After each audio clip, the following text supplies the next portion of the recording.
What is going on, gang? This is On the Mark with your boy Marcus Washington, where we talk everything Falcons football. Let me know if y'all can hear me in the chat real quick. My sound is sounding very low. Okay, I think we're good. I was gonna actually jump on here and talk about the game. Literally, what's going on, y'all? What's going on? What's going on, John? What's happening, Vaughn? He said finally able to make a live one. Good to see you here, fam. Greg says, "What's up, homie? Finally got them ain't shoes out my house." Yeah, man, get them things out the house, fam. Get them things up out the house. You should have threw them out the window. I know you do shoes and everything. After you finish those, you should have threw them things out the window, fam. But yeah, I was gonna come on here and talk about the upcoming game we have with the Minnesota Vikings. And literally just like minutes ago,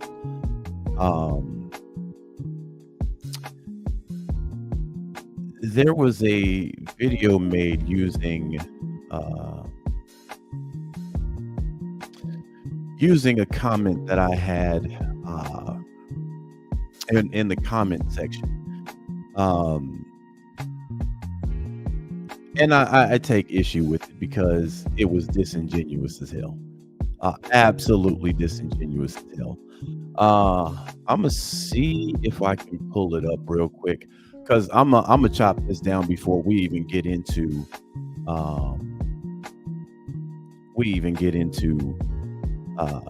the game. Hold on for a second. I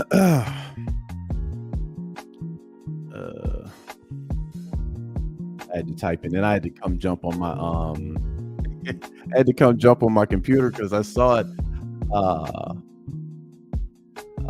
on, they might have took it down.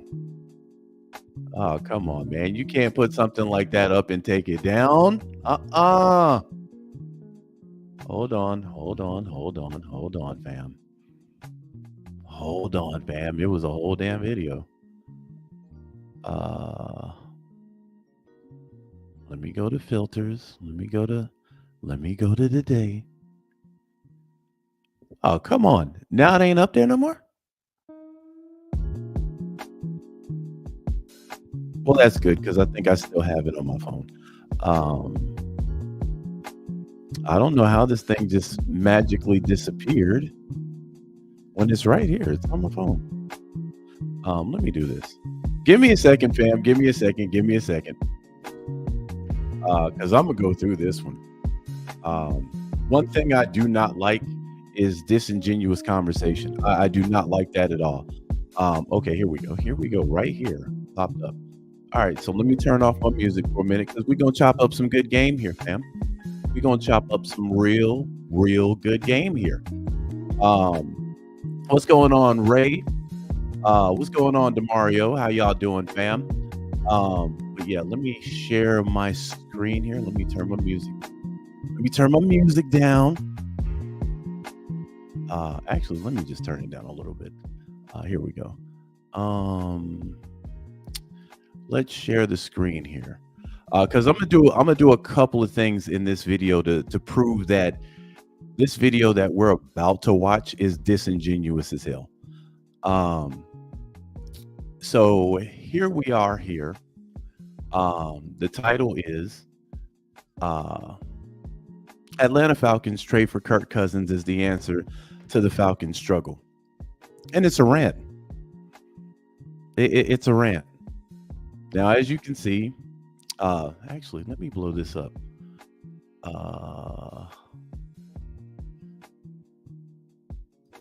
All right, we're full screen. As you can see, that's my comment right there, right? And I usually, fam, and let me be 100% honest. I usually don't even like doing stuff like this. We can agree to disagree, and that's fine. That's fine. You know, however you feel about Dez is one thing. Hey, listen, I get it. But when you're having a conversation in bad faith, that's an issue.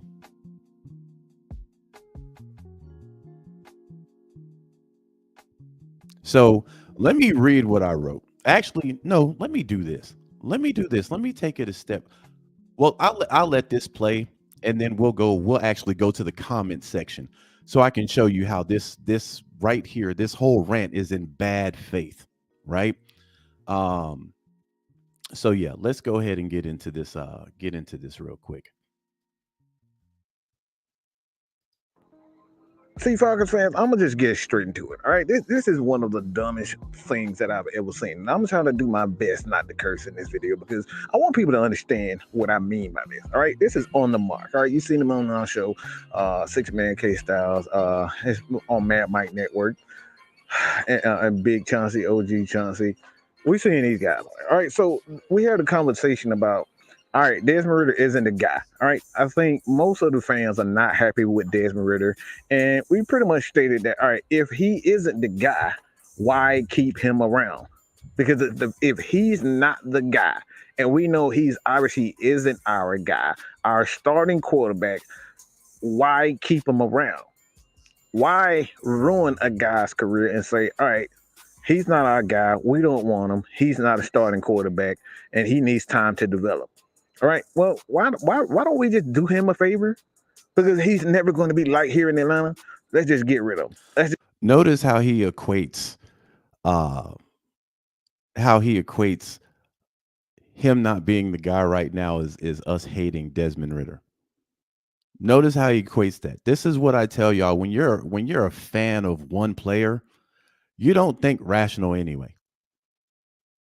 So now that Desmond Ritter's been benched, their logic is, why don't we just go ahead and get rid of him?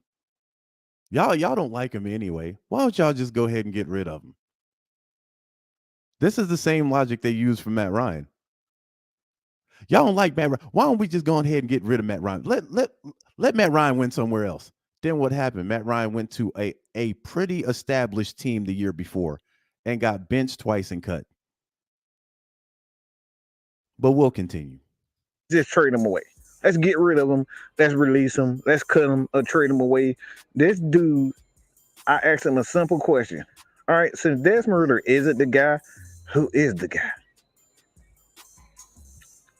We want a model of consistency, and that consistency is Kirk freaking Cousins. All right. And this is what he stated. All right, I'm not wishing anything. I'm a fan of the logo. Any quarter. Now let me pause. The first time he asked me this question, this wasn't the first thing I said. He asked me who would I want to see as our quarterback. My response to him was a consistent quarterback. I didn't even talk about Kirk Cousins. I just said a consistent quarterback. If y'all were here earlier in the week, I even mentioned Kirk Cousins in my video. And then people were putting up Justin Fields. I said, "Hey man, that's another way we can go. We can go in the draft, whatever the case may be." So this is how this is disingenuous from the jump. Then when I said that, he said, "No, don't be a coward." So again, it was no matter who I would have said, fam. No matter who I would have said, he would have inserted that quarterback in this conversation. This is how this is disingenuous. No matter who I would have said. Quarterback that bring in that is consistent that can help this team win games. For we got Dez bench ultimately because of the inconsistent play at a rate in which he started to turn the ball over. Any quarterback that can be a consistent and steady at the quarterback position can guide this team for wins. I'm sure now if I'm the Now let's pause right there. I'm gonna reread what he just said, what I put up. I said, I'm not wishing on anything. I'm a fan of the logo. Any quarterback, any that we bring in that is consistent and can help teams win games, I'm for. What got Dez bench ultimately was the inconsistent play and the rate at which he started to turn over the ball. Any quarterback that can be consistent and steady, any quarterback that can be a consistent and steady hand at the quarterback position can guide this team to wins for sure. What part of that was I lying about? We're talking consistency this year. this year. That's going to make sense after he finishes. This is going to make a lot of sense. GM, I was looking at guys, and I would keep a close eye on the Minnesota with Kurt. Uh, Seeing how he's probably at his last game as a Viking, how that Achilles situation handled itself, that could be a move I would consider. See, this is the shit I'm talking about. Kurt fucking. Now, let me pause. Read that last sentence. That could be a move I would consider. Nowhere in there did you see me saying I'm going all in on Kirk Cousins. And this even has uh stipulations.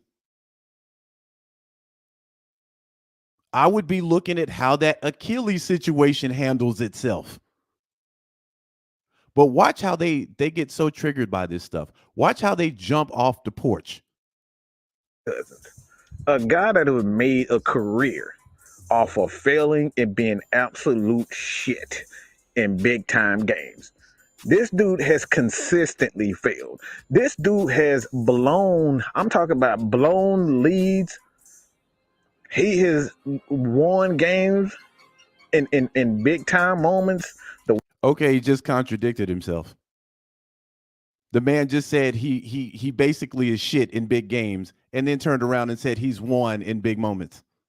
He's won big games. Which one is it, bruh? Which one is it? Either he's shit in these big games, period, and that's it. You can't say shit in big games and, oh, he's won big games. Bruh, you just contradicted yourself, my guy.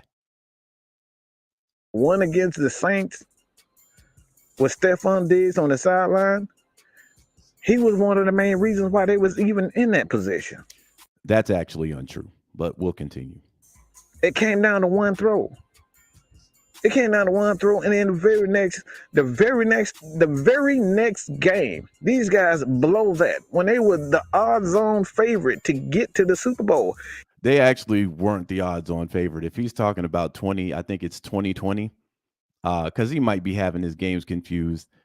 The Saints had won 13 games. They weren't even the odds-on favorite to win this game. So how in the hell were they the odds-on favorite to win the Super Bowl? I'm completely confused here. They weren't expected to beat New Orleans. So again, that's the second contradiction. He blew that too because he was inconsistent. Everywhere he's been, this guy has been an absolute nightmare when it came down to consistency. And this is the same guy that say year after year that Matt Ryan, the Falcons would never win with Matt Ryan because of, Matt Ryan just put up a bunch of numbers. And you say that Kirk Cousins. Am I lying? Fam, am I lying? What did we win with Matt Ryan? And notice, here's another misconception. In 2016, midway through the season, I was saying Matt Ryan was the MVP.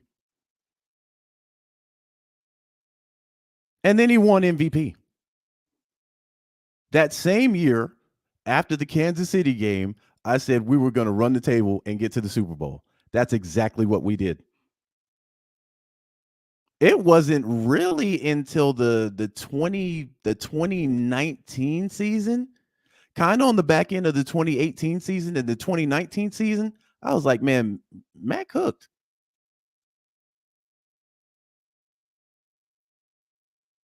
We'll continue. Is the guy for us. He is that guy for consistency's sake. Matt Ryan put those same numbers up. But Matt Ryan didn't have top defenses. Matt Ryan didn't have Matt Ryan had a top 10 defense in 2017. We'll continue.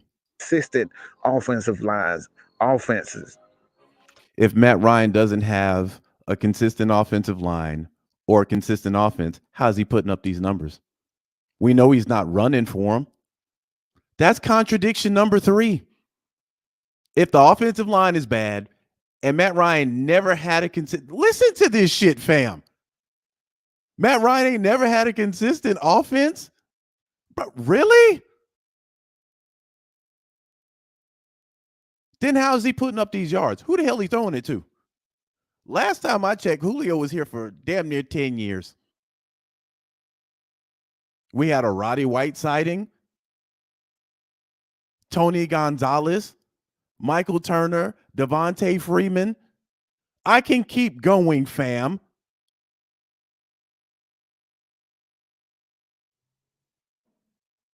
Wide receivers, running backs at that caliber, year after year, like Kirk Cousins. Bruh, Julio Jones was considered the best wide receiver for like 5 or 6 years running. What are you talking about? Defenses like Kirk Cousins. Kirk Cousins has had everything from top coaches all the way to top personnel, all the way to defenses. Matt Ryan hasn't had these things, and he was unappreciated. And now we have a guy like Desmond Ridder who's young. He's showing you that he can win games, and he has winning games. Desmond Ridder showing you he can win games. The boy's 5-6. He has more turnovers than he does touchdowns. Period. Now, to put this in perspective, before Kirk Cousins got hurt, he had 18 touchdowns against 5 interceptions. Now, these guys will tell you a couple weeks ago, and the only reason why I'm even touching on this shit is the fact that it's disingenuous to sit here and make these claims that Kirk Cousins had all this stuff and Matt Ryan ain't had nothing. You can make an argument Matt Ryan didn't have an offense for 1 year, and that was the last year he was here. He had Julio. Then what they do? They go get Calvin Ridley. This man's always had somebody to throw it to.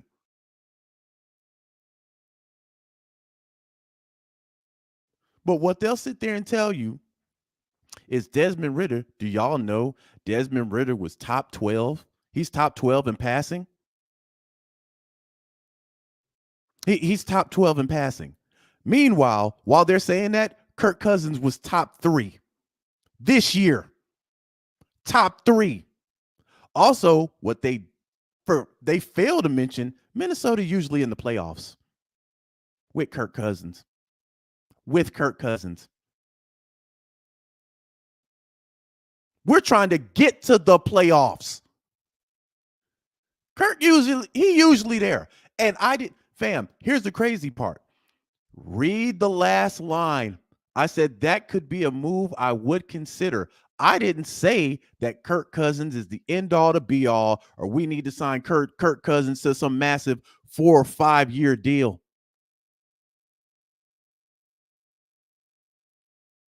But it's ironic that you will get on the back of a rookie quarterback that's inconsistent, turning the ball over at an alarming rate. Oh, you'll get behind him. But now all of a sudden Kirk Cousins is inconsistent.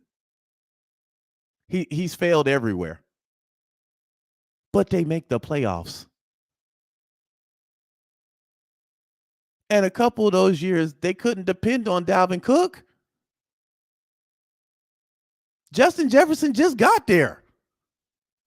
What are you talking about?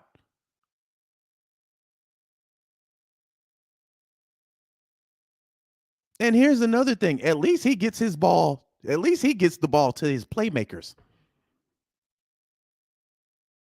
We're trying to make the playoffs, bruh. But when you're a fan of one guy, this is the type of shit you're going to hear. The Falcons have won 4 games this year. 3 of them came by comebacks. And we're ready to throw Desmond Ridder to the trash and say he isn't this and he ain't that. But you want to sit up here and say that Kirk Cousins is the answer to the Atlanta Falcons. See? I'm sorry, fam. I keep stopping this. But he just said Desmond Ridder won 4 games. They were all comebacks. Kirk Cousins has beaten quality teams. He's beaten quality teams this year. Some of them without Justin Jefferson. They were on a 3-game winning streak before he got injured. They had just beat San Francisco. What are you talking about? That wasn't a come behind win either. He did this without Justin Jefferson and made Addison look like an absolute stud that game.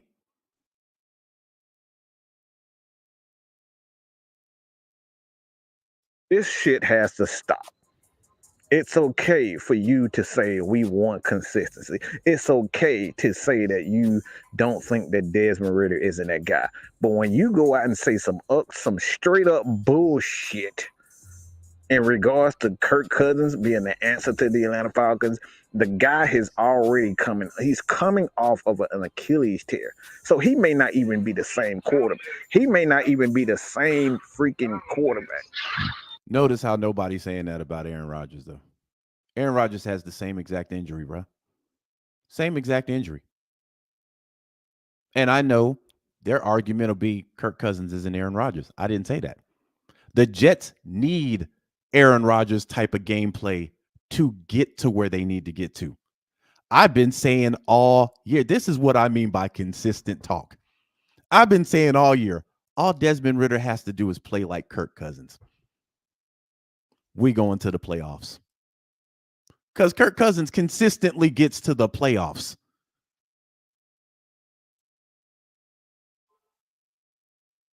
So he wants to argue about the guy being a failure. You can make that argument for a lot of quarterbacks right now. Josh Allen? No, he just got here. Joe Burrow went to a Super Bowl, lost. You can make that argument for a lot of quarterbacks right now. If Super Bowl is the going rate for success or in failure, yeah. But see, they like to look at stats over there. Put Desmond Ridder's stats up next to Kirk Cousins this year. Who was more consistent?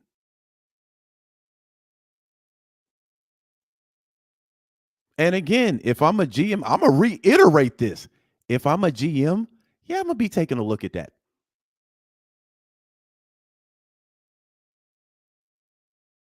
Not saying I would pull the trigger, but yeah, I would consider that.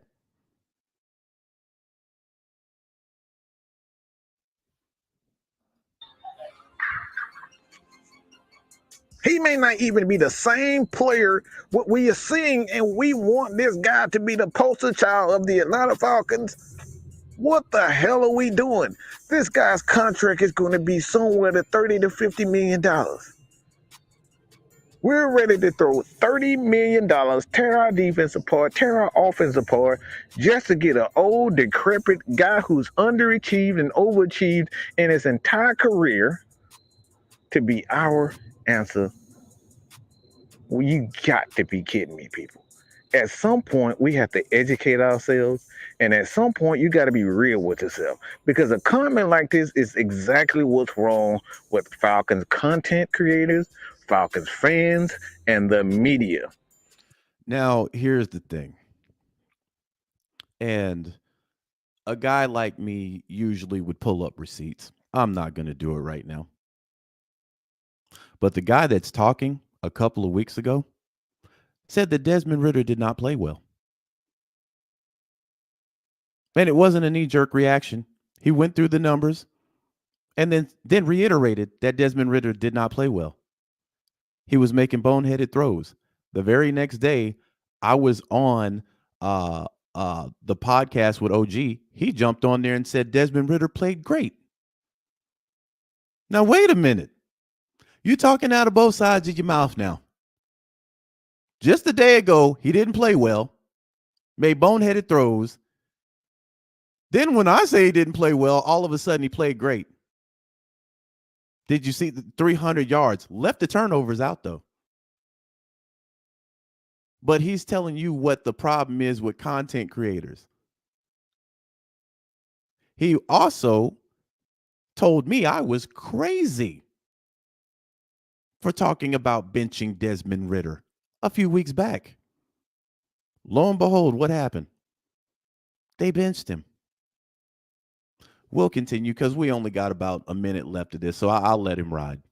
We say the dumbest shit because we're emotional. We say the dumbest shit because we don't like said person or said quarterback or said player or said head coach. It's stupid for anybody to sit here and say the model of consistency is Kirk Cousins. They're a liar, they're ignorant, and they're just being straight up biased. At the end of the day, we don't know what Desmond Ritter is going to be.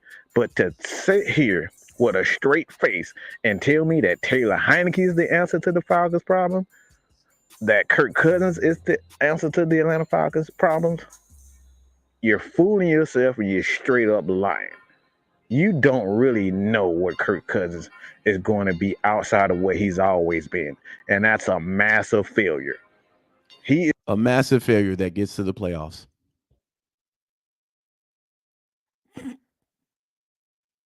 A massive player that gets to the playoffs, man. How many times did the Falcons get to the playoffs after 2017? is the definition of choke artist. He is the definition of stat padding. This is what he is. This is what he's always been. And he is the answer to the Atlanta Falcons. Y'all gotta stop. Your boy Matt Mike is out of here, man. I'm out. Now, what I'm gonna do? Let me get out of here and cut my music back on, man, and cook for a second. Because this irritated me. I'm not even gonna bullshit. This irritated me. And the reason why it irritated me is because it was coming from a disingenuous ass place. This was a bad faith argument right here. Bad faith.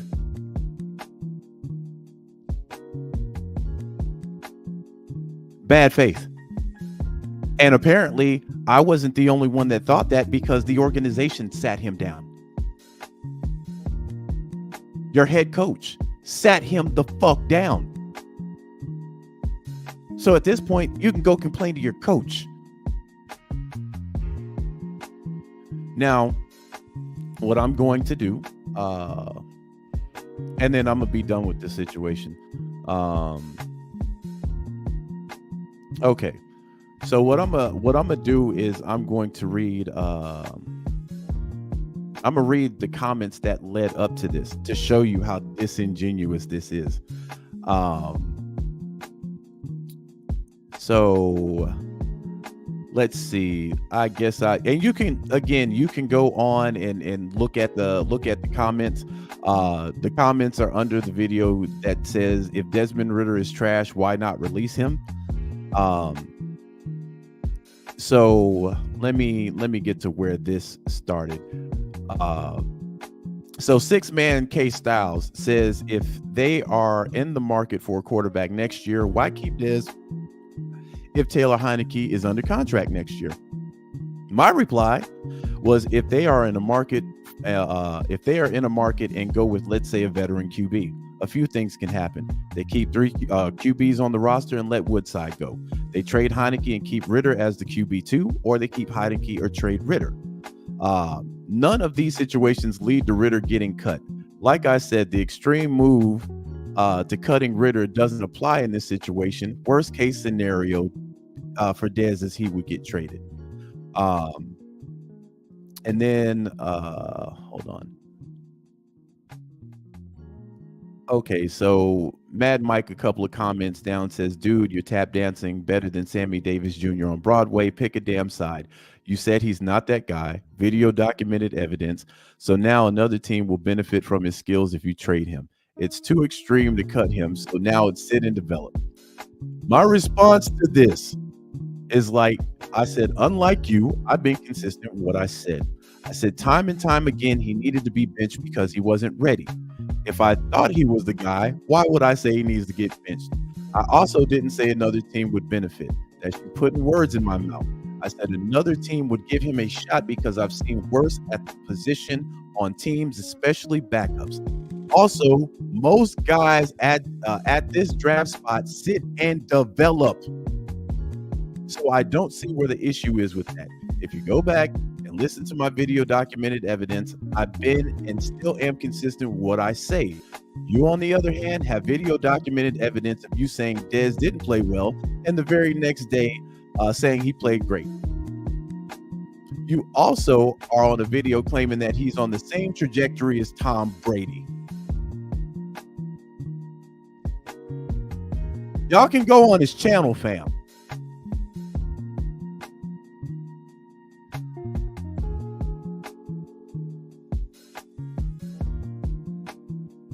So I've been saying all along they need to bench Desmond Ridder because he isn't ready. They couldn't handle that.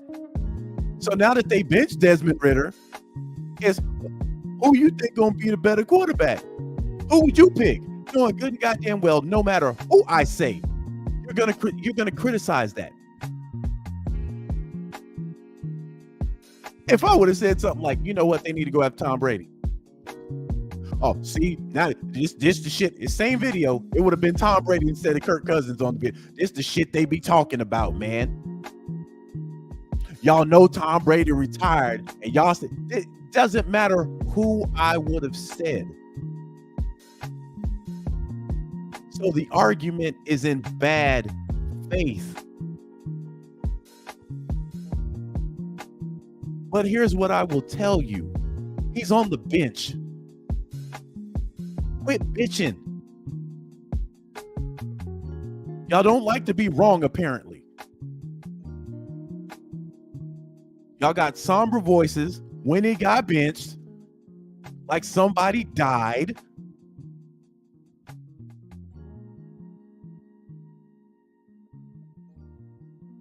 And now y'all be ready. Y'all were coming at Taylor Heineke's neck.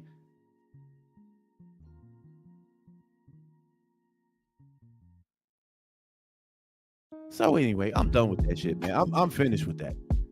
I don't deal in bad faith arguments, fam. I don't.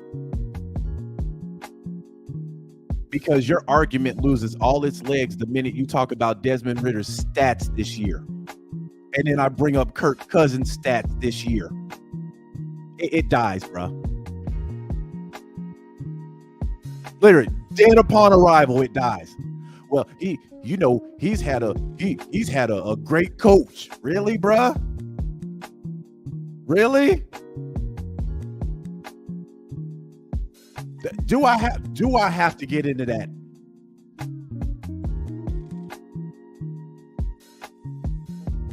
Man ain't had Justin Jefferson in weeks. So his best weapon gone. Their run game is trash. Madison ain't really doing anything. If he was, they wouldn't have brought Cam Akers in.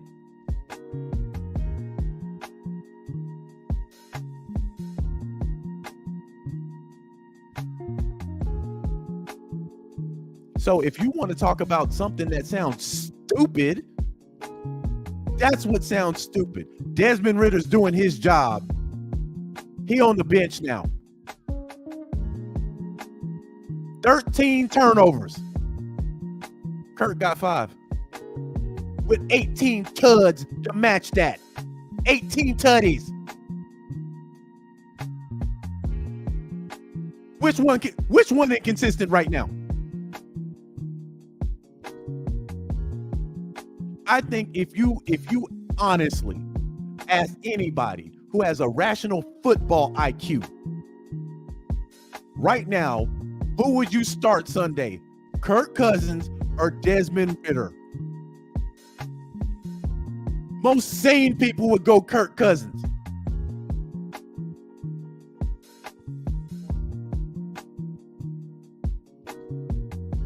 But this is what happens when you're a fan of one player, man. You can't have rational conversations. So I'm not having them anymore. Moving on. Kenneth said, now compare the two offensive coordinators and you will find why we have a problem. It's not the QB, but don't worry, you're about to find out after this game what the problem is. Well, here's the thing. Over here, Arthur Smith ain't been absolved of anything. Ken, if you've been on a couple of these lives, you've been on a couple of these lives. You know we've talked about Arthur Smith and the play calling.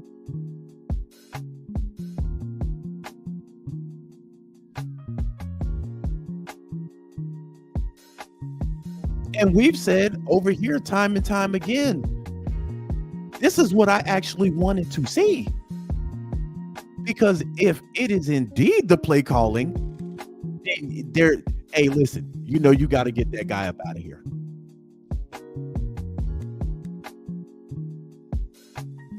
I'm not a fan of one particular person on this team. But two things can be true. A coach inept at play calling and a rookie quarterback who's not ready. That's actually a recipe for disaster right there anyway.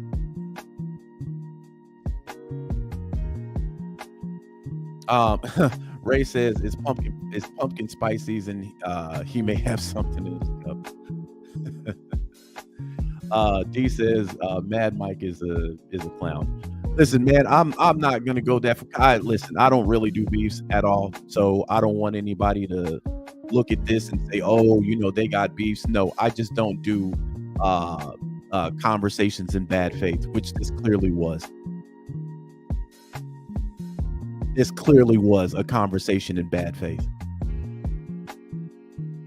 Because again, didn't matter who I would have said. No matter.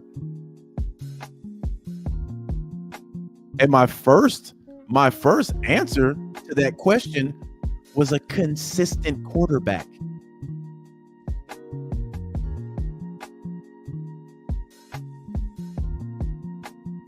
No matter who we get in here, whether it be Kirk Cousins or somebody else.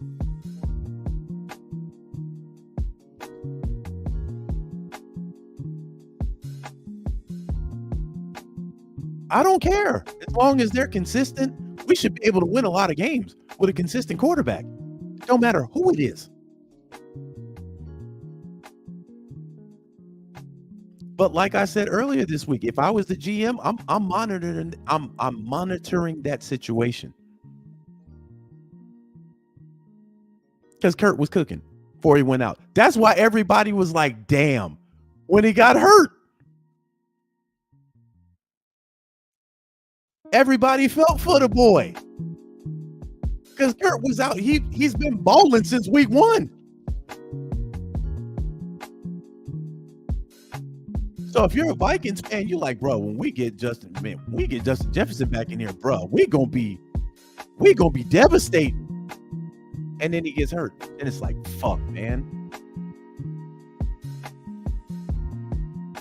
But he's got a passer rating of 103, 2,331 yards, 18 touchdowns, 5 interceptions in 8 games this season. And that ain't consistent. But what he wants to do is stick it out with a kid. Hold on, let me go. That he sees potential in. Because he's got these intangibles.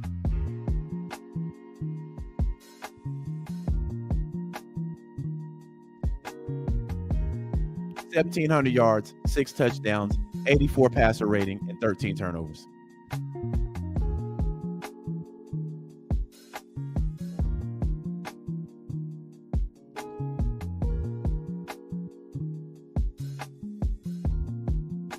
Let that sink in, family.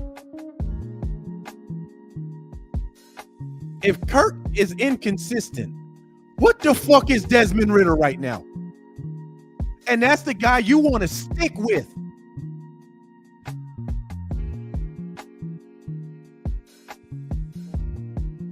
This is what happens when you're a fan of one player.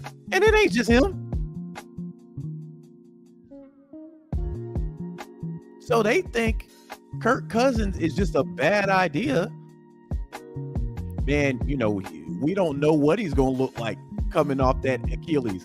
They don't know what Aaron Rodgers is gonna look like, and they trying to get Aaron Rodgers back up in the piece before the end of the season. Aaron Rodgers is 4 years older than Kirk Cousins.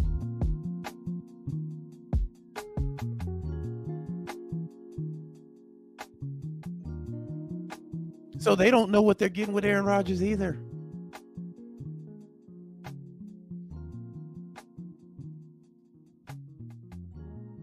But what I don't like is the condescending tone that Ritter fans would give Falcons fans. They have common fucking sense. So much sense that the coach sat him.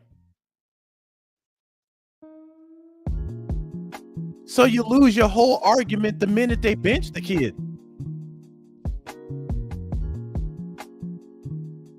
Happened with Matt Ryan his last couple years in the league. You can't sit there and say Matt Ryan ain't had nothing. Matt Ryan throwing for damn near 5,000 yards.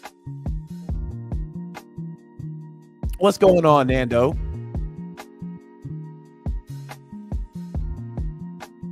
Now, is this me dropping all the blame at Desmond Ritter's feet? Hell no.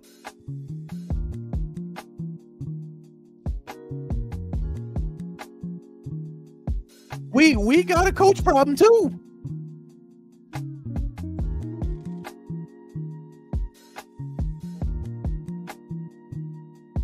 But in football, the quarterback gets the glory and the quarterback gets the blame. All these stats that they'll be quick to throw out for Desmond Ridder, somebody had to be on the other side of that ball to catch it. Offensive line had to hold up long enough for him to throw it. They don't get no glory.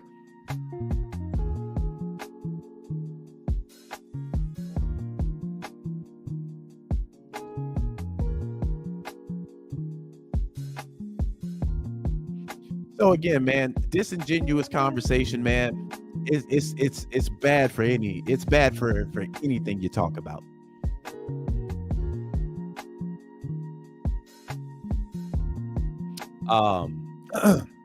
Smart Ride says the Ritter supporters just don't want to be wrong because they were going so hard for him, calling everyone stupid. Now they got to eat crow.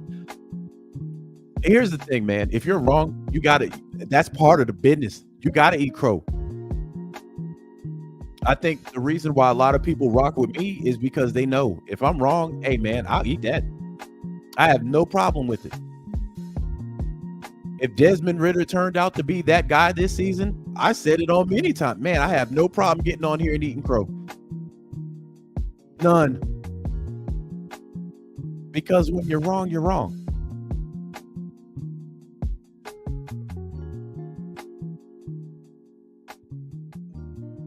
But to sit here and still support Desmond Ridder and he ain't playing Sunday, where the Heineke love?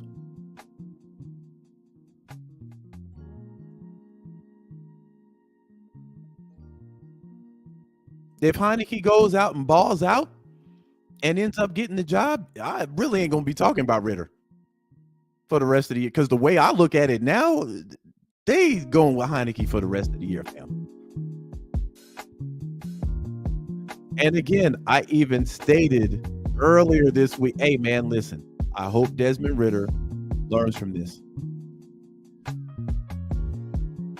I hope he gets better from this because it's a big problem when you give a third-round draft pick pretty much the keys to the kingdom with no competition. That should be a no-no anyway. And you can tell it bothered Desmond Ridder when they interviewed him yesterday. Because the kid was probably promised the team with no competition.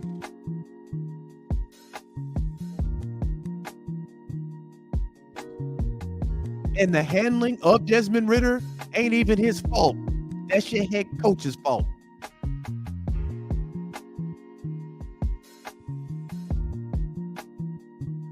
You're supposed to bring this kid along, not just guarantee him the keys to the car.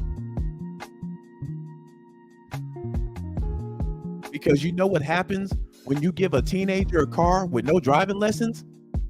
They crash the bitch.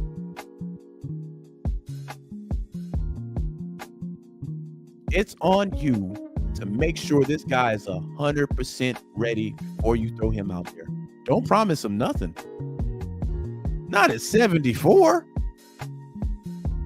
You picking in the top 10, you really don't have a choice because you drafted for a quarterback. But at 74, you don't probably, no.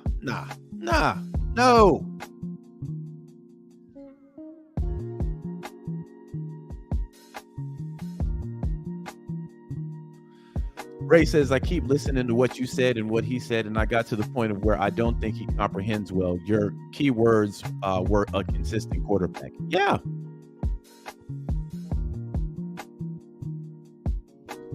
And listen, Kirk Cousins is probably a tier 2 quarterback. You know, your tier 1s are going to be, you know, your Patrick Mahomes, you know, guys like that. I guess you can put Jalen Hurts in there now, but that's more of a team thing now, man. But, you know, Jalen is piloting that ship. You can put a guy like Joe Burrow in there. Josh Allen, he's teetering. He's like tier 1. He's like right on that line of tier 1, tier 2.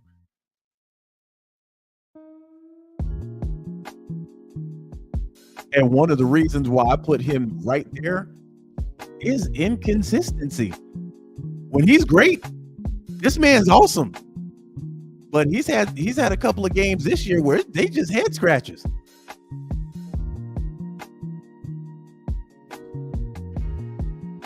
And I mean, we can say, hey, man, it's been a wonky season. And hey, listen, I get you. Lamar Jackson, tier 1 guy. Kirk Cousins would fall underneath that. He'd be tier 2.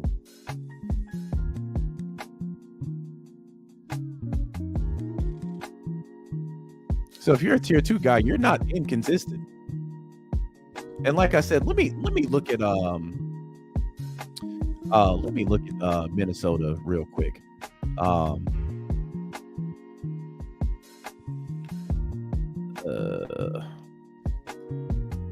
Bear with me for a second, family. Bear with me.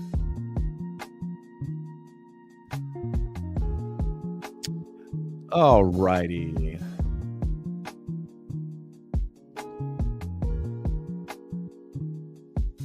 So, last time we were in the playoffs was 2017. They were also in the playoffs 2017. 2019 and then 2022. If I'm not mistaken, one of those years was that 2019? Because I know one of those years they had Case Keenum. Case Keenum playing. Then before that, 2015, 2012. Hold on, it looks like some of these years are off.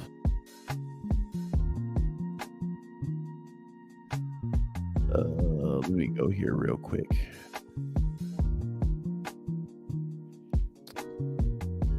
Yeah, well, they've made the playoffs half of their lifespan. They've 63 seasons. They've made the playoffs 31 times. Past 10 seasons, they've made the playoffs 4 times. And they've won 2 playoff games. Winning percentage 58.1. Now let's go over here. I should know our playoff. I should know our shit by heart. But I know we ain't been since 2017. That's the year we lost to the Eagles. Off that drop pass in the end zone to Julio Jones. And we haven't even touched the surface since then. We had 2 4-12 seasons. And this is just off the top of my head, fam. When you look at us, we 58 seasons, made the playoffs 14 times. Sheesh. Past 10 years, made the playoffs twice, 3 playoff game wins, 0 titles, winning percentage 46.1.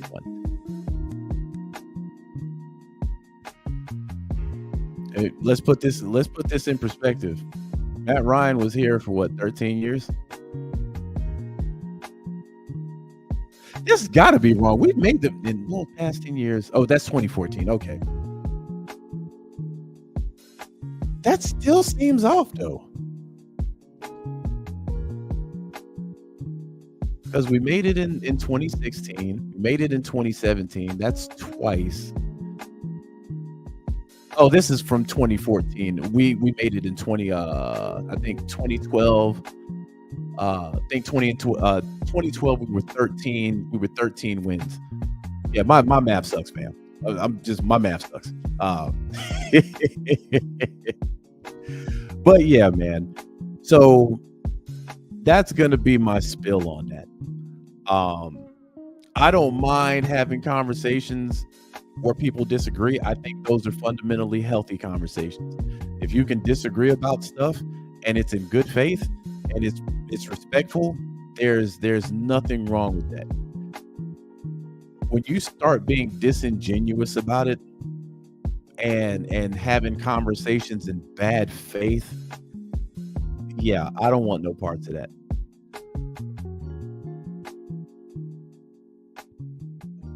And I get it. If you have to put it up for content, hey man, get your likes up. No problem. Yeah, Martavi said we went 13-3 in 2012. We also won 13 games. Was it 2010? Because one of those years we got bumped out by San Francisco, led by Colin Kaepernick in the second half. That irritated my soul. And that was the year that Tony Gonzalez won his first playoff game. 2010. Okay, appreciate that. Rua, if I'm messing up your name, I apologize.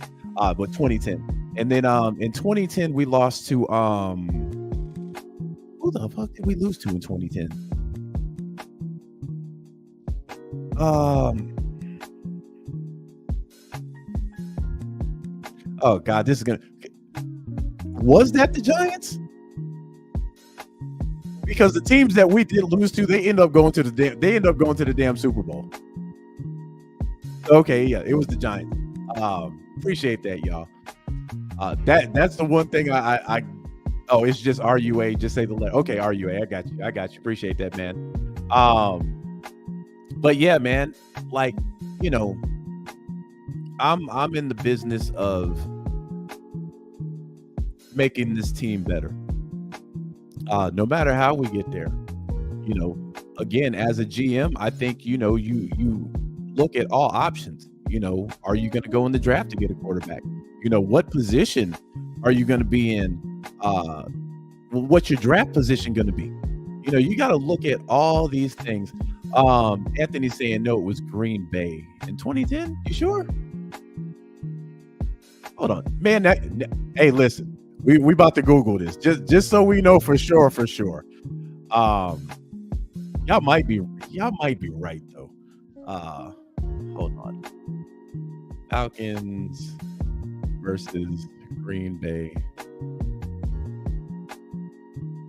playoffs.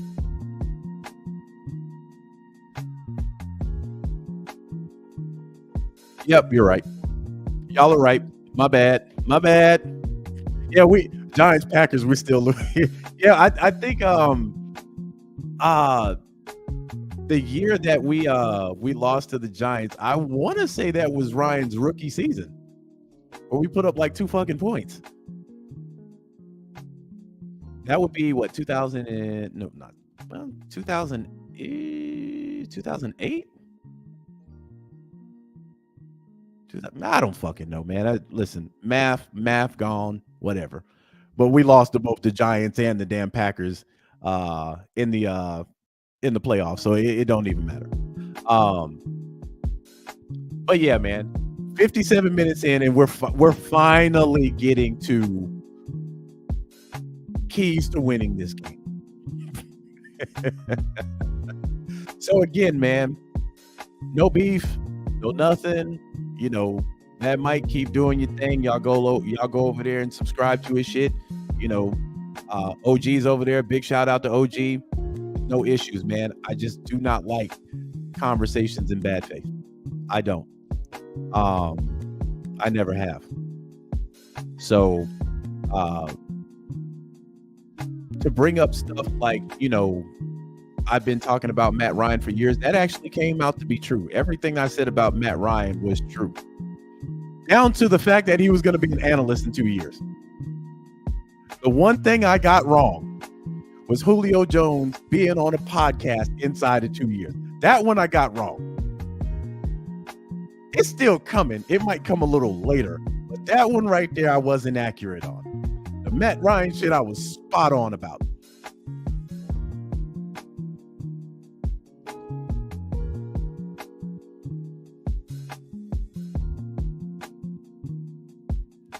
So, again, fam, keys to winning this game.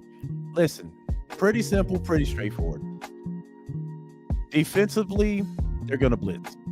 And this might be one of the reasons why they decided to bench Dez, because Dez was not really doing good against the blitz Sunday.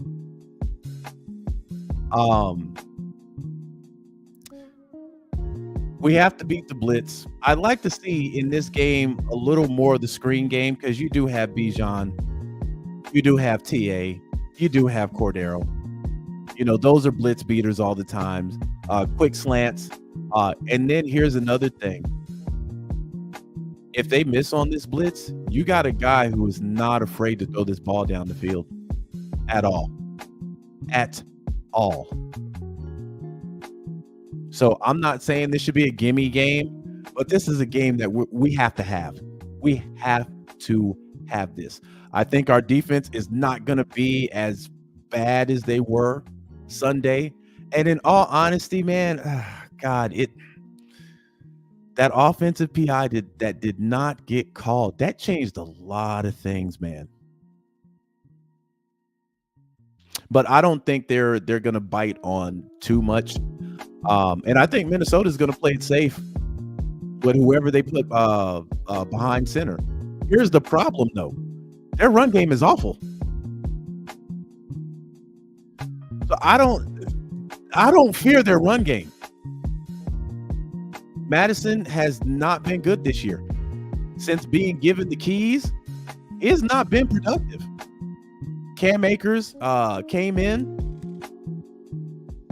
A little improvement. But for the most part, they've been getting the ball in the hands of the tight end and the wide receivers. So with no Kirk Cousins there to deliver the ball, I think Minnesota's probably going to play it safe on offense. Now, we should win. We should win. I'm not really, as crazy as this comes off, I'm not really a fan of firing Arthur Smith at the bye. Reason being is, not only is he our head coach, he's our damn offensive coordinator. Now, if they do, trust me, I have no problems with that. None. But, my question would be, let's just say worst case scenario. Worst case scenario. We lose the next 2 games. Arthur Smith gets fired. All right, who are you assigning as head coach? Who's going to be your offensive coordinator? I still think even with that, they still don't put Desmond Ridder in. To be honest, I think if they fired Arthur Smith at the bye, Desmond's gone at the end of the season. Because anywhere else, fam, let's just be real. Anywhere else that this guy is playing like this on a team that's ready to win, they would have benched him a while back. Desmond it's just bad timing. Bad timing, man. And he wasn't ready. So I don't know, but I don't think we're losing the next 2 games though, because we got I mean Minnesota with a quarterback coming in, and then we got Arizona. Um, their situation is kind of dire also. So both of these are winnable games. Now Arizona does play hard. I will give them credit on that. They do play hard. But I see 2 dubs coming out of this. If Atlanta's offense shows any life, any. Now, if he comes out there and plays and wants to run his offense to play to the final whistle, and I listen, man, let me give Terrence Mathis some love on this, man. Because I agree with this wholeheartedly. The way the theme in which Arthur Smith views playing games is flawed. Stay in until the 4th quarter and try to make a push instead of getting these teams up out of here. But this is the reason why a move to Taylor Heineke benefits us in the long run anyway. 2 things are either going to happen. Taylor going to come in here. We're going to ball out. Our offense is actually going to look like an offense, and then Arthur keeps his job. Or I think we're averaging 17 points a game now. Our offense looks lukewarm, and your boy gets fired. Either way it goes, it's a win for me. And it should be a win for the organization as well as the team.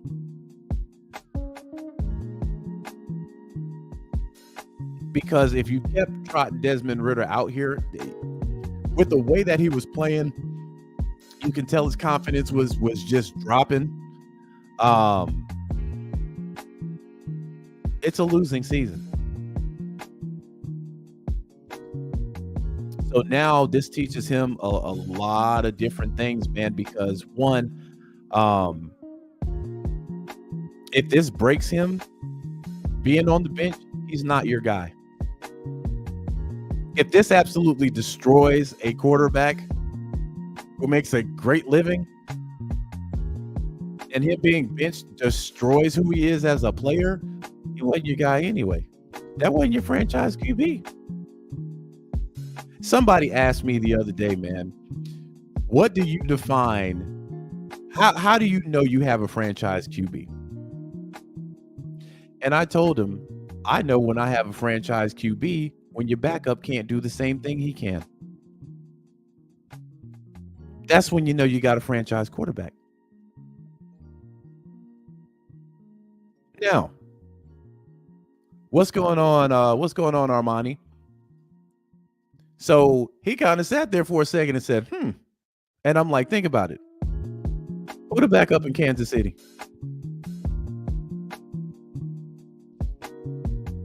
Who the backup in Cincinnati? Don't nobody really give a fuck.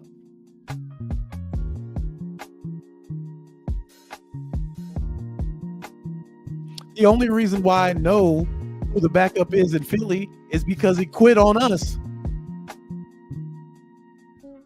But most of the times when you have a franchise quarterback, unless you're a fan of that team, don't nobody really care about who their backup is.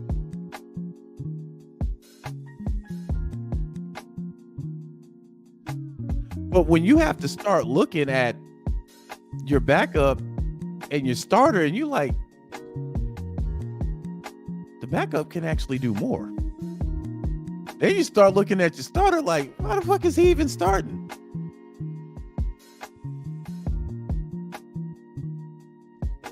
And people were already giving Desmond the franchise quarterback tag, which I thought was crazy. Man ain't even thrown 10 tutties in the league, bruh.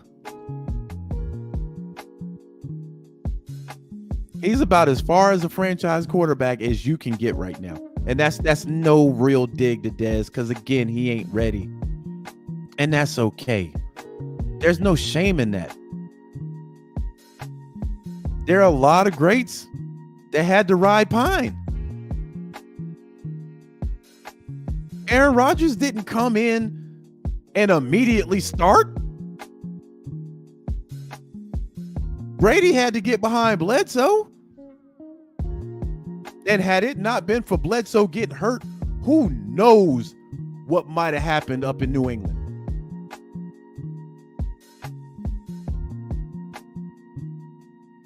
Ain't nothing wrong with being benched. Joe Burrow got benched the first game of the season. Mac Jones has been benched twice.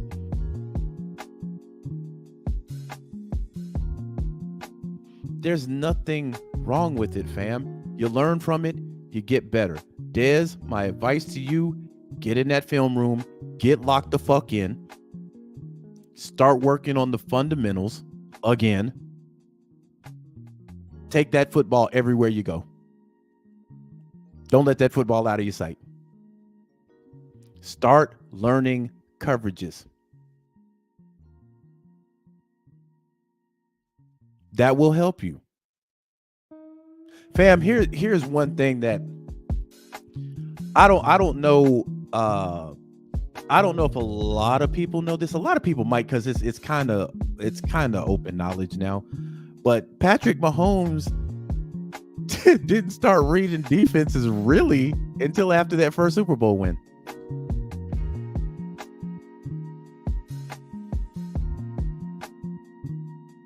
He kind of had an idea, but to kind of break them down, no. So for me, when I say he can't read defenses and people look at you crazy, I'm like, bro, Patrick Mahomes, come on, bro. You're throwing straight line shots with defenders that have inside leverage. Come on, guy. But this ain't no hate on the kid. There's no hate on anybody on the team anyway. If there's any hate or shade I'm gonna throw at anybody, it's gonna be the coach. Players have bad games. Players have great games. Some players need to stay in the oven a lot longer than others, and that's cool. But right now, we're in a position to win the NFC South. These games, we're in week 9. There's only 17 of them. So these games start to become real important to win. And again, I don't care what you think about the quarterback position or anything. Everybody had the same exact goal in mind coming into week 1, playoffs.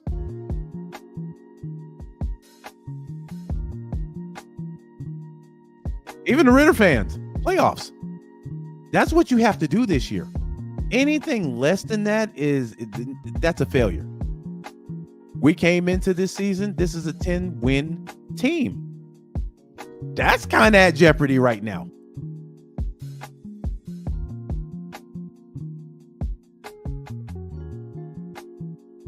You got to win 6 out of the next 8.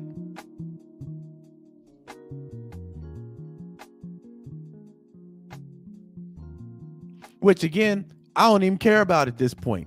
Playoffs is on the menu. And I think now one thing I will agree with that Arthur Smith said is there were a lot of variables. I believe Arthur Smith really wanted to start Desmond Ridder. But again, there are a lot of variables here.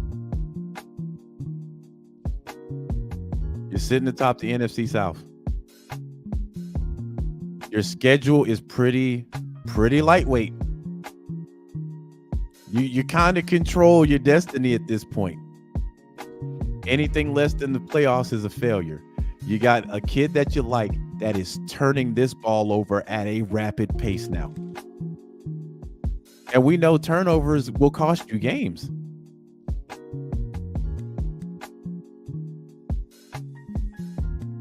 So he decided to go with Heineke. Does Heineke turn over the ball? Hey, listen, it wouldn't shock me if Heineke threw an interception Sunday. What would shock me, though, is if Atlanta scores 10 points.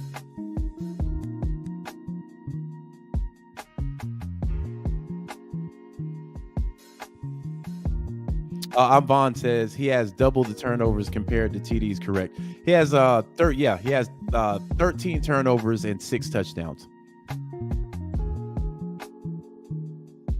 which you can't rely, and that's through 8 games.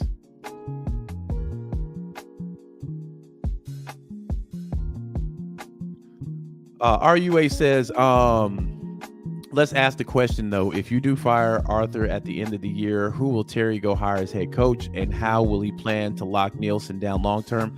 That is a good question, man. Actually, a question I don't really have an answer to, because usually it used to be where a coordinator would be on the team for 2 years before somebody looked at him for a head coaching job. Things have kind of changed.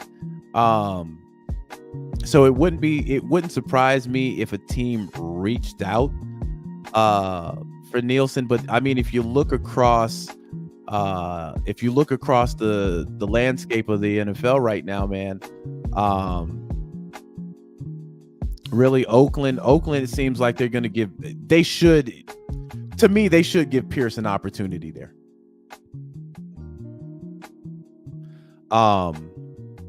But I don't know. We won't know until Black Monday happens. So when Black Monday happens, and these positions start to open up, we'll see if a team goes after Nielsen or whatever. I think depending on how the season rolls out, if we don't do good and they do fire Arthur Smith, Nielsen could be that guy that gets that position. I don't know. I honestly, fam, I don't have the answer to that, because we don't even know what teams are going to become available. So we don't know. But let's see. Kenneth says 2011 Giants. Man, I don't be having no idea what you be talking about when you do that.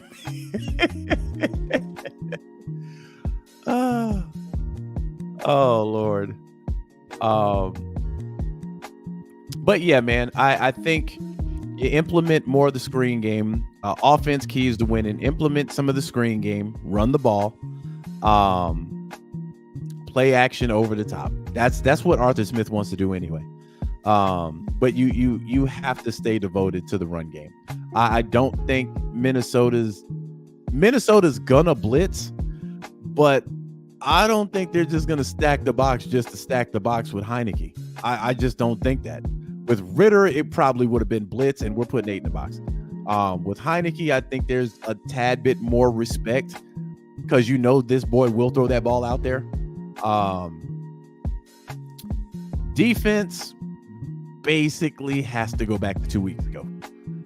You got to put last week in your rear view, man. Get back on your stuff. Losing Grady is just huge. So it's going to be interesting to see how that line holds up. But I think we should be all right on defense, seeing how their run game really isn't potent, and they'll be starting a new quarterback. So we should be good on the defensive side of the ball. I would say if Atlanta does what they're supposed to do, they should win by 10 points or better.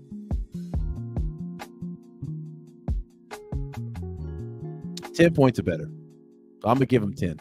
Let me see what the spread is.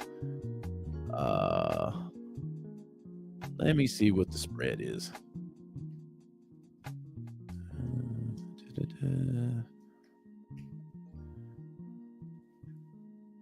Oh, don't act like y'all ain't trying to give me this spread, man. Come on, Google. Oh, and we're wearing the all black unis. Give me the all black. Give me the Nike stomp downs. All right, so on ESPN, it's got us winning 50%, 50.8%. That's what their matchup predictor has it. So it's relatively close. Actually, hold on. That's with Kirk Cousins in the lineup.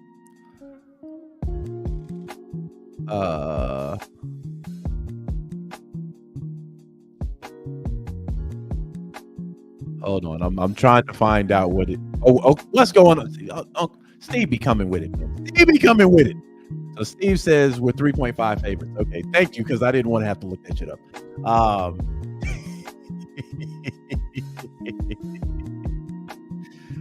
Y'all go check out Steve on Uncle Steve's Lounge on YouTube, man. They had a real great live earlier this week, man. Y'all go over there, check it out, show my boy some love. He says, "What's up, brother? Dude, I'm just checking in from work. Don't know what you're talking about, but I got us winning 36. we almost there. I have us at 10 points. And Steve said, damn, that's 13. 13. Kenneth says Jerry Gray as the head coach. Hold on for a second. Let me do something real quick. All right, so, and then we're facing rookie quarterback Jaron Hall in his first start for the Vikings. So you want Jerry Gray as the coach? Okay.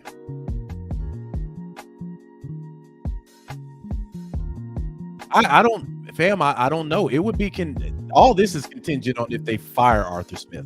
Arthur Smith could very well right this ship, get us in the play. If he gets us in the playoffs, his job's safe for a year. His job's safe. So it's contingent on how this team finishes, which is why this game is important. This game is important. So again, we'll see, man. You know, I'm always optimistic about us as a team, man, every Sunday. And I'm optimistic I'm probably more optimistic than this Sunday than I have been in a while. So we'll see, man. Hopefully, you know, Taylor Heineke plays well. I know his record, his last, I think 5 or 6 games with Washington, he was like 5-1 or something like that. So, and the one thing that I've always heard about Taylor Heineke is people like him. People like him, man. Chase had one game where they had him mic'd up, and Chase went onto the field and was bigging your boy up. Everybody likes Taylor Heineke. So, you know, which is strange, because when you look at a guy like Desmond Ridder, you look at the size. You look at the fact that he can run. He's faster than Taylor. Got an arm. Dez has got an arm. But what Taylor has, Dez hasn't developed yet, and that's playmaking. Taylor's going to throw some balls where you're like, really, bro? Really, Taylor? And then he's going to have some plays like, what? Bro, how did he do that? He had one Sunday.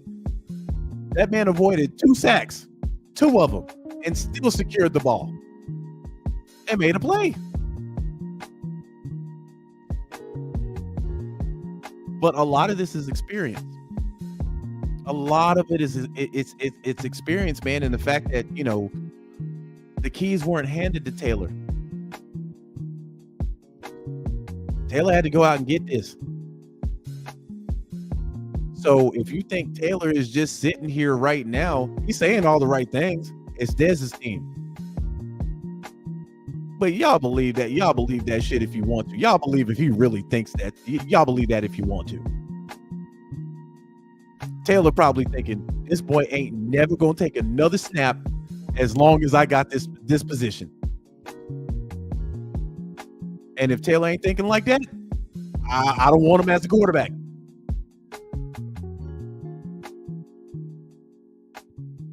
Taylor's saying all the right things. Hey, man, you know, he comes in, you know, we help each other out, man. We look at film together. You know, Dez is a good guy, man. He's a good guy. Yeah. Well, how did Dez take he was going to be on the bench? How did he take that? Well, you know, man, it's just hard. You know, I've been in that position. Just professional. But, you know, deep down inside, Taylor, like, he ain't getting another chance. if I got something to say about it. I'm about to go out here and ball. That's the mentality you better have. Dez's mentality at this point, if I ever get another shot, I ain't letting it go. That's what Dez's mentality needs to be.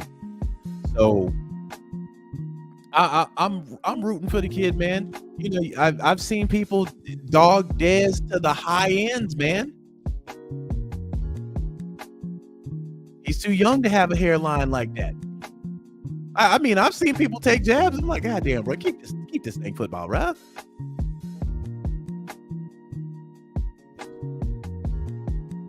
I like the kid, and part of me, man, listen, I take no joy in being right.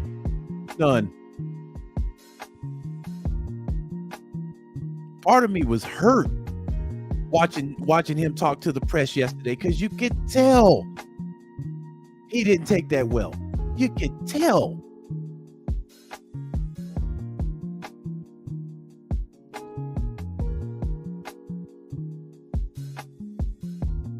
But kid, sit back, soak up all the information you got to get now. Soak up all that good game. Work on your game. Work on your consistency. And when you do get that opportunity to get back in there, you get back in there and you show you that guy. I'll be watching Dez. If Dez gets traded at the end of the season, I'm gonna be paying attention to him.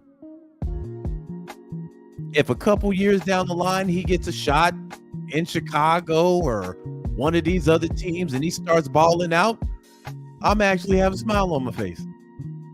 He finally got it. But right now, fuck that shit. We trying to win. Right now. Best guys on the field. Let's go. You know how you know how like the holiday season's coming around, right? And you know, people be catching flights and going to visit, you know, grandma and grandpa and stuff like that, like Home Alone, right?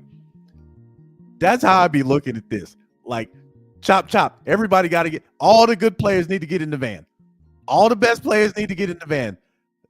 Macaulay Culkin, you staying behind.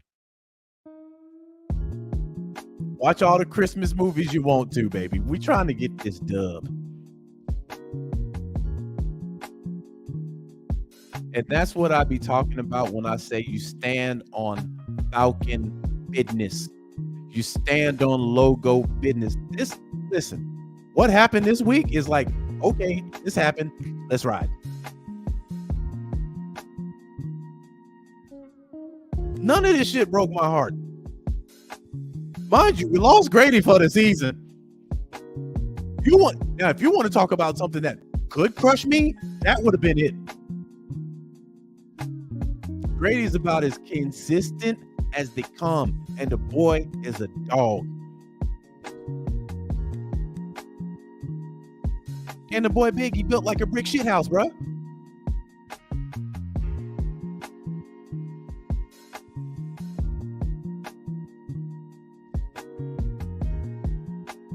So when we lose Grady, it's like, fuck, man. But at the same time, we got a game Sunday, man. Next guy up, is he going to be better than Grady? Probably not. But we got to find a way to get this win, this winnable win. It ain't like we're playing Philly, bro. But even if we were playing Philly, I still got the same mentality. Got to get it. And it's possible. Y'all remember last year? There was a game that we played last year. Nobody had us winning this game, bro. We had to go to Levi Stadium, play the 49ers. At this point, we in a rebuild. Rookie running back that we had to get off the practice squad because Williams went out the first game of the season. Kyle Pitts. Drake London. That's pretty much it. San Francisco got this all-world defense. What we do? Did we play them in the? I thought we played them in Levi last year. I don't remember playing the Niners here. I think we went up to San Francisco, bro. Oh, hold on, y'all know I got to check that too. Y'all know I got to check that too. I don't remember playing them here. Let me see. Falcons, Niners.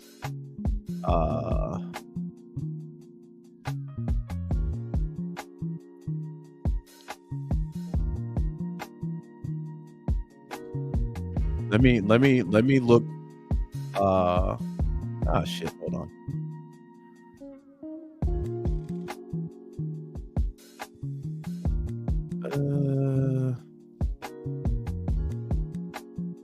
Okay, yeah, we beat them in.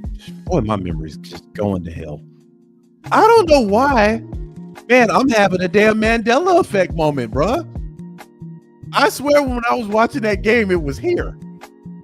Well, it wasn't here. It was in San Francisco. But hey, Mandela effect is real, bruh.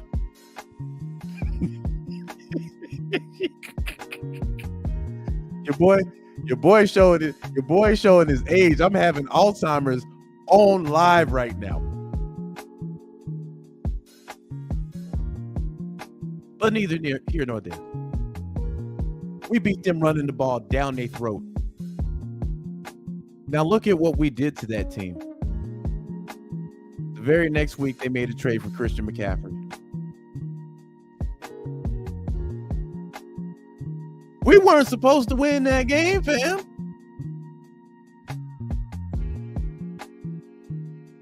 So to me, I don't give a damn who we play on Sunday. I expect to win. Especially this year. We got the horses to do it.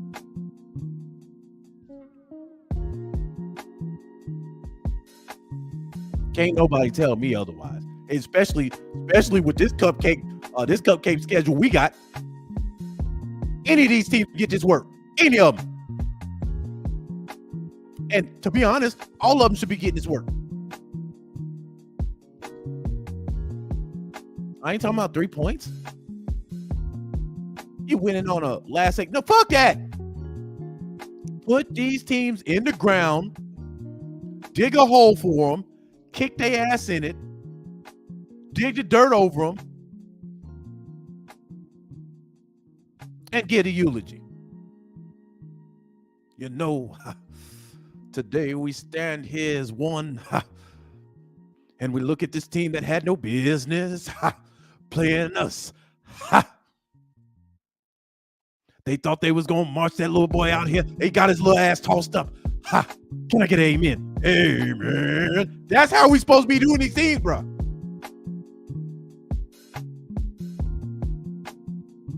Some of these teams got no business being close to us right now. Let's just keep it a buck. Washington, no business. Tampa, no business. Tennessee, quite honestly, no business.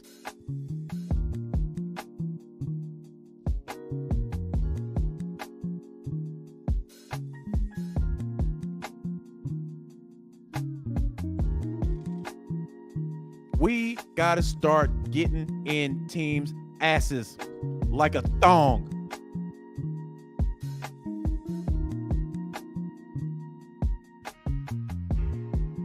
We got to start dominating some of these teams, man. And a lot of these teams are there to be dominated. I'm just going to be real. Carolina, there to be dominated. Tampa, there to be dominated.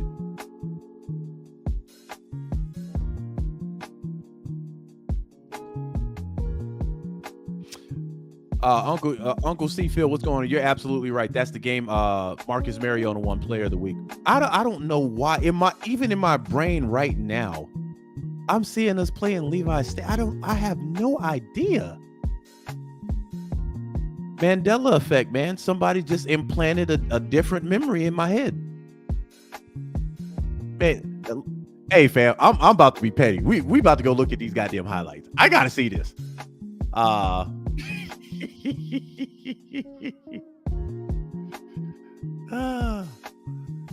Hey man, but when I'm wrong, hey, no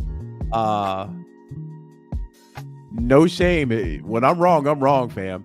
That's why I absolutely love the chat. Because y'all will call me out on this. And I respect that. Hold on, let me turn my music down for a second and share my screen. Yeah, we gonna go. Man, we gonna go back to some good times. Yeah, Mandela effect. I don't remember it. I remember a damn I don't remember the bird being there. Constant pressure. Yeah, hold on. This guy just makes plays, and he really solidifies this defense as a top-notch unit. 3rd and 3. Mariota swings it over the middle. It's Zacchaeus with the catch in room. Deep into San Francisco territory and dragged down at the 30. He do it all last week against Tampa Bay.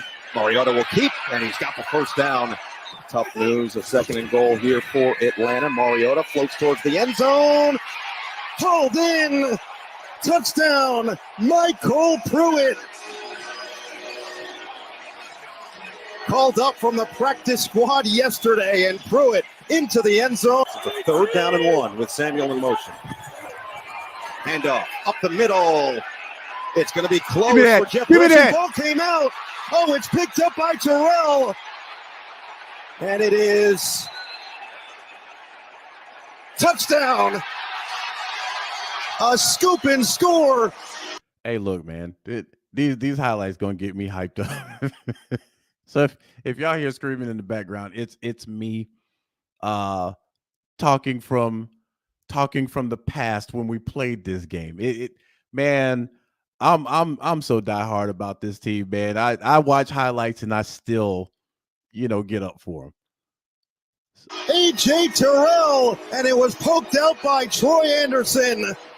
Alliteration aside, to do what they want. How about that? Yeah, impose their will squared as Garoppolo fires and connects with Samuel across the middle.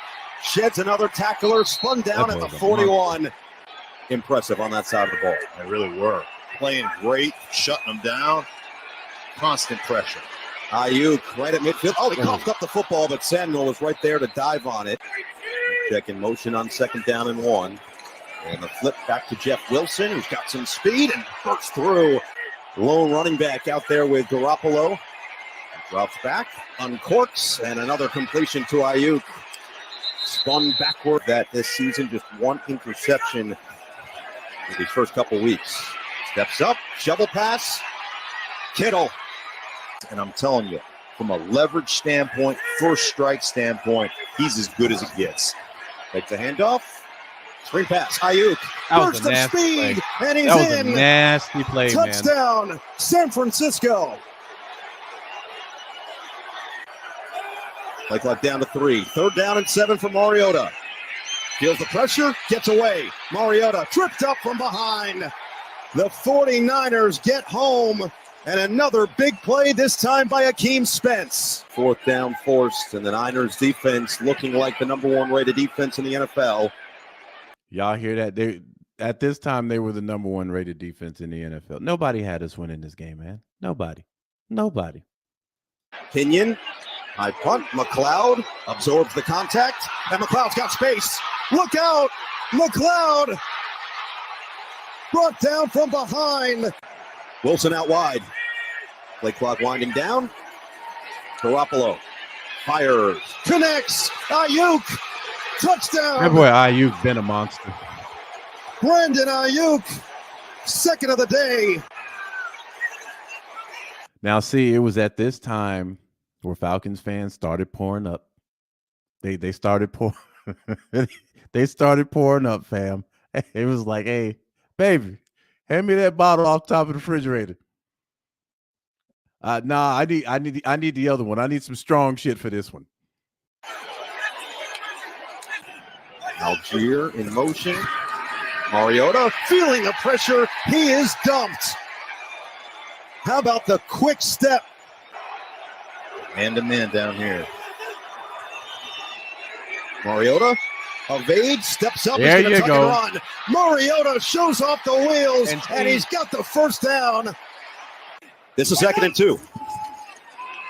That's what I expected more of from Desmond Ridder, is the using of his legs, because he's faster than Marcus Mariota. And I just don't think we ever got the chance to see him really utilize his legs as a weapon. We saw it in a couple of plays, but not as often as we should have. And I think that would have definitely helped him in the 8 games that he played. Mariota delivers. London hauls it in. He was working on Lenore. It makes you a great football team. Obviously, they have it. 10th play of the drive is a pitch to Huntley. Uh-oh, give me that. Finds the Give me space. that. Huntley Give still me on that. his feet, across the 5, push the pile, and he is down to the 3.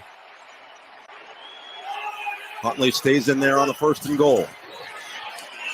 Mariota keeps. He's got the corner. Touchdown, Atlanta. Now, those plays work for Desmond Ridder. Now, this I will put solely on Arthur Smith. They worked for Marcus Mariota. We saw when he was using it with Desmond, it was the same result. So the problems we had in the red zone, I just couldn't even understand some of the play calls this year that we've made. That falls solely under Arthur Smith. Because that play, man, that boy wasn't about to catch Marcus Mariota, and Desmond Ridder's faster than he is.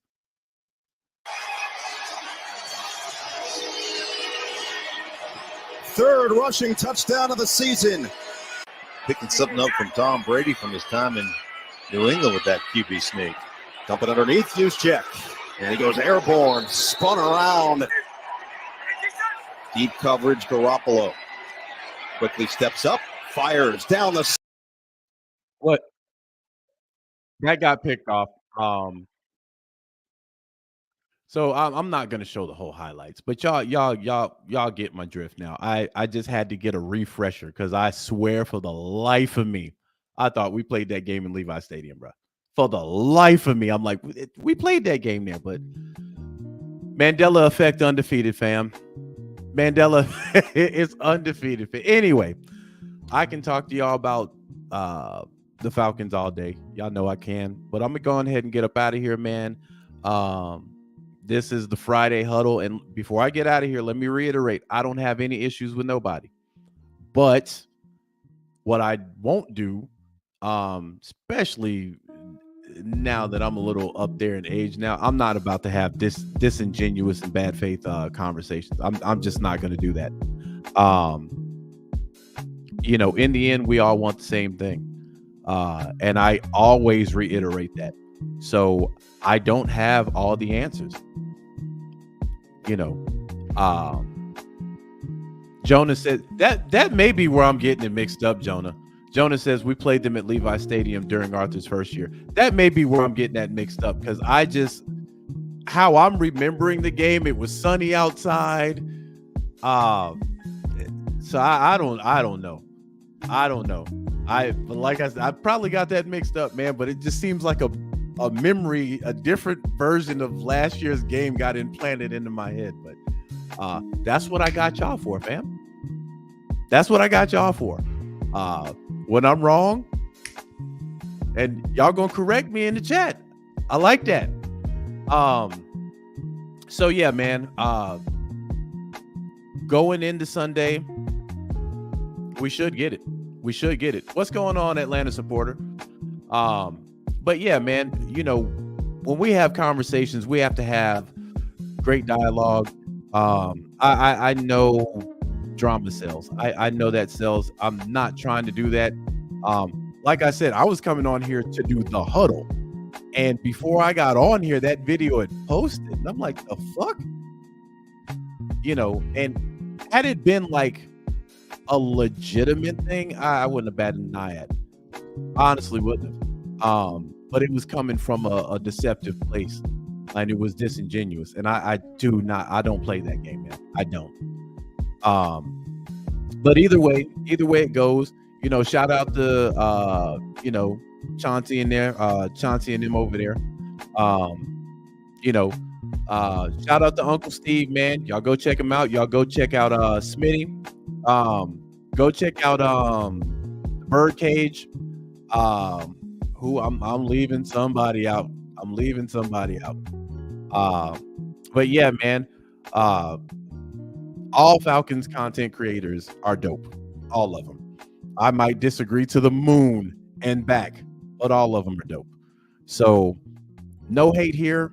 You know, we're unbiased over here. We talk about the Falcons straight down the middle. There's no Atlanta Bird Gang. How did I forget that? And I was a part of that goddamn group. Yeah, but y'all go check out Tidy, man. And again, the Dixon way. Yeah, man, y'all throw these out here to me, man. Throw them out in the chat. We got the Bird Gang. We got the Dixon way. I feel like I'm still leaving guys out. Locked on Falcons. But yeah, man, go support all the content. You know, whether you agree with it or not. There are Atlanta Burger, great stream, fam. Appreciate that, fam. And everybody, listen, let me say this before I get up out of here. Everybody know me and Tidy have had issues. We've had issues, right? Some of it played out publicly, some of it played out privately, right? And I think both of us can kind of look at that and say we handled that the wrong way. But the one thing that I've always respected about Tidy gonna keep it a buck when it comes to the team. He gonna keep it a buck. So, you know, there's always gonna be that respect. If you're wearing the jersey, if you're about the logo, you're fine with me. You're fine with me. We can disagree about a lot of things, fam. But at the end of the day, guess where all us gonna be at Sunday? Whether you at a bar, whether you at the game, whether you at your house, whether you at your buddy's house, whether you at your side chick's house, lying about how you pulled a double shift, I don't care where you at. We all gonna be watching the game, fam. And every one of us watching the game is going to want to win. I don't know of a single person that is going into Sunday's game talking about, man, I hope we lose. Anthony Booker says the Birdcage. Oh, I mentioned the Birdcage. You know, Ryan and Killian are over there doing their thing, man. I think they had Terrence Mathis over there. You know, shout out to Bird Talk with Terrence, man. Hey, fam, let me say it. I ain't trying to be funny, fam. I ain't trying to be funny. I mess with Terrence because you go in there for football. By the time you end, you feel like you didn't just let Bible study. Oh, you gonna get some of that gospel at the end when Terrence talks. When the guy's like, man, what's the final word? You already know. Terrence is, you know, man, you know, I was talking to a guy the other day, man, and, you know, we were talking about a lot of good things, man, but, you know, something just hit me. And it hit me like a tidal wave. And, you know, I had to just think about how good God was and how we should be thankful. It never fails. it never fails. And I don't knock it, fam, but you come for the game, and by the time it's over, you just left church. But shout out to Terrence, man, because Terrence has been in Arthur's Tale for a while now. And again, this is a Falcon alum, fam. It's a Falcon alum right here. Terrence was a bad man when he played. Scooter said Smitty. I mentioned Smitty too, man. Smitty like I told Smitty earlier this week. Smitty be serious about that echo, bro. You got an echo and he'll kill you. Smitty don't give a damn who you are. You get muted, bro. So much respect to Smitty, man. Him and Big Low Country. I hadn't finished it, man. I started watching it. They had an emergency coach meeting earlier this week. I'm gonna go finish probably today. But yeah, man. Again, every content creator has their own spin on it. That's what makes it dope, fam. That's what makes it super dope. And to be honest, the majority of my week, I'm listening to other people's podcasts because one, I love to support people. So, I be in the car disagreeing. I be talking in the car disagreeing with some of these folks. But again, that's just the love that I have for the team, and same with them too. So again, I don't want people to see the first half of this video and be like, "Oh man, they got beef." Man, I got no issues with Mad Mike, but Mad Mike know he wrong for that take. He know he wrong. He big wrong. So when OG sends me the invite on Monday, I'm like, we gonna chop it up about that. But again, man, it's all good, fam. It's all good. But with that being said, man, I've been on here almost 2 hours. My stomach is growling, bro. I'm gonna get out of here, man. We will chop it back up on Sunday. I've been saying this for like 3 weeks. Hopefully, we're chopping it up on the win. I would prefer a convincing win, but a win nonetheless. I'm gonna take. So with that being said and done, fam, I'm up out of here. See you guys Sunday. Peace.